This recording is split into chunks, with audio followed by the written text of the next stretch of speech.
Assalamualaikum warahmatullahi wabarakatuh. Apa kabar teman-teman? Senang sekali hari ini kita bisa bertemu kembali untuk melanjutkan pembahasan soal manajerial sesuai kisi-kisi terbaru seleksi P3K tahun 2023. Pada pembahasan ini kita telah masuk kepada pembahasan bagian yang kelima. Silakan teman-teman untuk mengecek kembali bagian sebelumnya melalui link yang telah kami lampirkan pada deskripsi video ini. Baiklah teman-teman, langsung saja kita mulai soal yang pertama. Anda adalah pimpinan di salah satu lembaga. Lembaga Anda didirikan 2 tahun yang lalu, namun belum mengurus perizinan ke pemerintah, karena syarat untuk mengurus perizinan harus sudah berdiri minimal 2 tahun. Untuk mengurus perizinan itu terdiri atas banyak sekali tahapan dan akan menghabiskan waktu sekitar 2 tahunan, dan juga dana yang cukup besar untuk transportasi dan juga administrasi lainnya.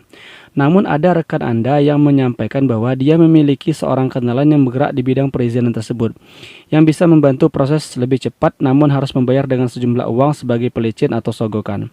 Yang akan Anda lakukan adalah A. Meminta kontaknya kepada rekan Anda untuk berkonsultasi dan meminta penjelasan mengenai hal mekanisme pengurusan perizinan secara cepat. Meminta kontaknya kepada rekan Anda untuk berkonsultasi mengenai penjelasan mengenai hal mekanisme pengurusan perizinan secara cepat. Tidak disebutkan di sini untuk ikut aturan menyogok ya teman-teman. Hanya ingin berkonsultasi untuk mekanisme pengurusan perizinan secara cepat. Jadi coba kita simpan terlebih dahulu.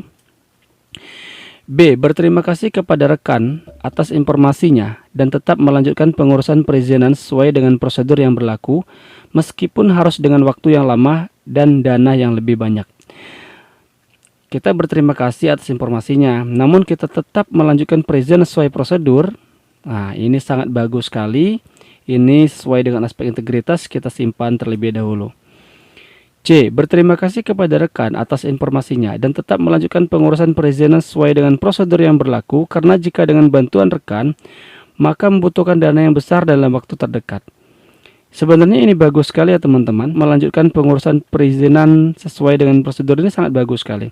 Namun di sini ada kata, karena jika dengan bantuan rekan, maka membutuhkan dana yang besar dalam waktu yang terdekat. Berarti ini bukan karena tidak mau melakukan gratifikasi, namun karena membutuhkan dana yang besar. Jadi ini kita eliminasi. Seharusnya kita tidak mau melakukan gratifikasi itu bukan karena membutuhkan dana yang besar, tapi karena memang itu adalah perbuatan yang salah. D. Terpaksa melakukan gratifikasi dengan bantuan rekan karena jika tidak seperti itu akan sulit mendapatkan izin. Wah, ini jelas tidak akan pernah kita pilih. Di antara A dan B, jawaban yang terbaik adalah jawaban yang B. Sementara jawaban yang A poinnya 3. Untuk poin 2 ada di jawaban C dan poin 1 ada di jawaban D. Soal selanjutnya. Anda adalah koordinator tim di lembaga tempat Anda bekerja.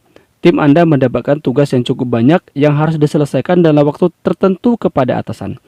Untuk mempercepat penyelesaian tugas yang diberikan, dibutuhkan koordinasi yang tepat dan pembagian tugas yang akurat. Jika tidak, maka akan menyebabkan kegagalan. Anda memiliki tim dengan kemampuan yang berbeda-beda dengan karakter yang berbeda juga. Sebagai koordinator tim, apa yang akan Anda lakukan? A. Mengadakan rapat seluruh tim dan menyampaikan daftar tugas-tugas, kemudian membagi tugas berdasarkan kesanggupan tim dengan adil.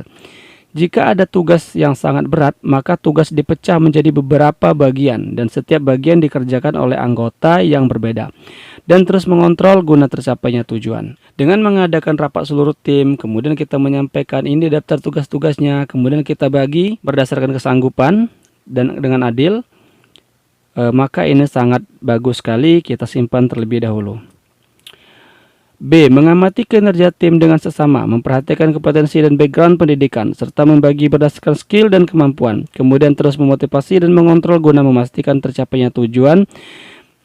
Ini juga bagus, kita simpan terlebih dahulu. D. Mengadakan rapat seluruh tim dan menyampaikan daftar tugas-tugas, kemudian membagi tugas berdasarkan kesanggupan tim dengan adil. Setiap anggota mendapatkan tugas termasuk Anda sebagai koordinator. Terus melakukan kontrol dan langsung membantu rekan yang mengalami kesulitan, sehingga tercipta kerjasama yang baik antara tim kerja. Seluruh tim mendapatkan tugas termasuk kita sebagai koordinator dan terus melakukan kontrol dan membantu yang mengalami kesulitan, maka ini sangat bagus sekali, kita simpan terlebih dahulu. D. Membagi tugas kepada tim dan terus melakukan pengontrolan agar memastikan seluruh anggota tim bekerja sesuai dengan yang kita inginkan. Untuk yang D, ini sesuai dengan kita inginkan, ini kurang tepat, kita eliminasi karena di sini aspek yang dinilai adalah aspek kerjasama. Di antara A, B, dan C, yang terbaik adalah yang C. Karena di C ini kita dalam membagi tugas itu kita melakukan rapat, kemudian menyampaikan daftar tugas-tugasnya. Setelah itu kita bagi dengan adil. Semua anggota mendapatkan tugas, termasuk bahkan kita sebagai koordinator pun tetap mendapatkan tugas. Terus kita terus mengontrol dan langsung membantu jika ada teman yang mengalami kesulitan, sehingga tercipta kerjasama yang baik antara tim. Ini sangat bagus sekali. Adapun poin 3 ada di jawaban A, sementara yang B poinnya 2. Untuk poin 1 ada di jawaban D. Soal selanjutnya. Anda adalah koordinator tim di lembaga tempat Anda bekerja. Kerja sama tim sangat berpengaruh dalam keberhasilan kerja tim. Kerjasama yang baik antara anggota tim akan menjadikan tim kompak dan tentu saja akan meningkatkan kualitas dan kuantitas pekerjaan semakin tinggi.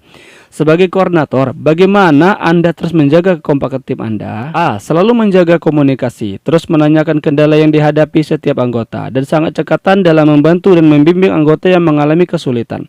Sangat rajin memberi motivasi baik dengan kata-kata, ekspresi wajah, dan juga pengadaan reward yang lainnya. Apabila kita terus menjaga komunikasi, terus menanyakan kendala jika ada anggota yang mengalami kendala, dan jika mereka mengalami kendala, langsung kita bantu, kita bimbing bagaimana caranya supaya dia bisa mengatasi kesulitan itu.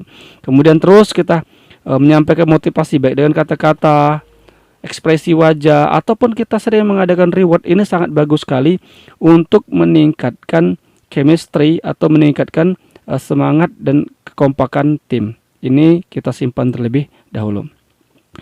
B. Selalu menjaga komunikasi dan juga mengadakan kontrol pelaksanaan pekerjaan berupa laporan mingguan. Jika ada yang terdeteksi mengalami kesulitan, maka kita arahkan untuk membaca kembali juknis dan menjelaskannya. Di jawaban B ini sebenarnya bagus ya teman-teman. Hanya saja di sini apabila ada anggota yang mengalami kesulitan, maka kita arahkan untuk membaca juknis saja. Paling kita jelaskan dan jika kita jelaskan.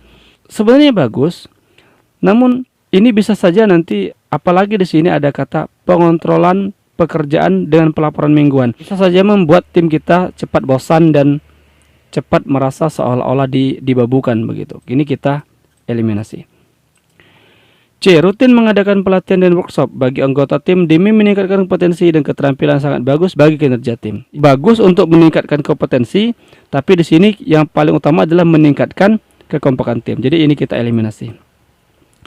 D. Menjaga kinerja tim dengan peraturan yang memikat dan pelaporan kinerja yang ketat agar memastikan anggota tim bekerja dalam satu komando yang diinginkan.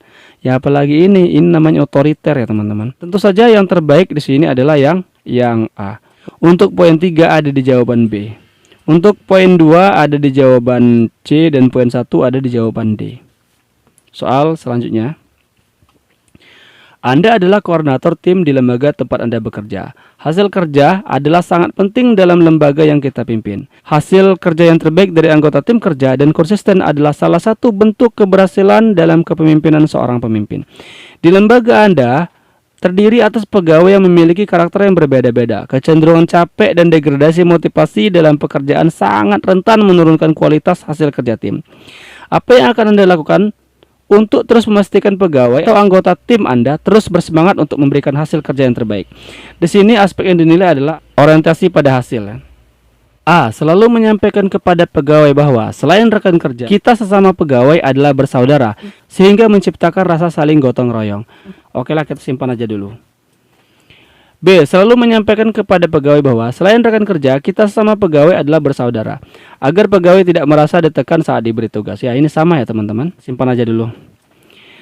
C. Berusaha menciptakan hubungan yang harmonis dengan anggota tim, dengan terus menciptakan perasaan senang dalam bekerja dan suka dengan pekerjaan, sehingga akan timbul rasa nyaman dan kebutuhan akan bekerja. Nah ini benar sekali, sangat bagus sekali ya teman-teman. Jadi jika kita adalah seorang koordinator, kita ingin menciptakan pegawai kita atau tim kita terus berada dalam semangat juang, maka kita harus menciptakan hubungan yang harmonis dengan anggota tim, dengan terus menciptakan perasaan senang dalam bekerja, suka dengan pekerjaan sehingga akan timbul rasa nyaman dan kebutuhan akan bekerja. Jadi karena bekerja itu bukan hanya sekadar gaji, karena bekerja itu adalah kenyamanan. D. Menjaga kinerja tim dengan peraturan yang memikat dan pelaporan kinerja yang ketat agar memastikan anggota tim bekerja dalam satu komando yang diinginkan. Nah, ini otoriter yang teman-teman kita tidak pilih. Di antara A, B, dan C jelas jawaban yang terbaik adalah yang C. Untuk poin 3 ada di jawaban B dan poin 2 ada di jawaban A. Untuk poin 1 jelas sekali D. Demikianlah teman-teman pembahasan kita pada hari ini. Jika teman-teman ingin terus mendapatkan update dari video-video yang diupload oleh channel ini, silakan berlangganan dengan cara mengklik subscribe. Dan jangan lupa untuk mendapatkan pemberitahuan saat kami mengupload video terbaru, silakan teman-teman untuk mengklik tombol lonceng. Terima kasih teman-teman, jangan lewatkan pembahasan soal kita selanjutnya. Assalamualaikum warahmatullahi wabarakatuh.